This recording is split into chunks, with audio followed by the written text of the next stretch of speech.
केही दिन अघि जनप्रदर्शनमा जुन प्रकारको हिंसा आगजनी तोडफोड भयो त्यसबाट जस प्रकारको मानवीय एवं भौतिक क्षति भयो त्यो सुन्दा हामीलाई अत्यन्तै दुःख लाग्यो।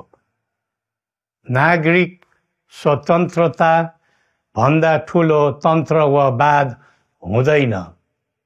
वास्तविक प्रजातन्त्र त्यहाँ हुन्छ जहाँ राम्रो नराम्रो जनगुनासो वा गुणगान सुन्ने परम्परा र संस्कार हुन्छ।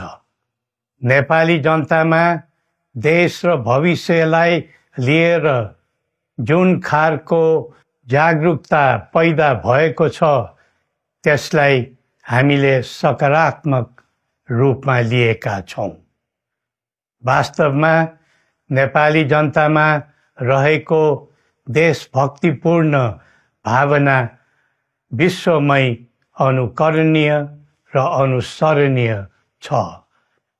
देशलाई विद्यमान जटिलताबाट मुक्त गराई शान्त, स्थिर र समृद्ध मुलुक बनाउने जागरुकता जुन पैदा भएको छ, नयाँ वर्ष 2082 मा नेपाली जनताको चाहना अनुसारको परिणाम हासिल हुने विश्वास थपिएको छ।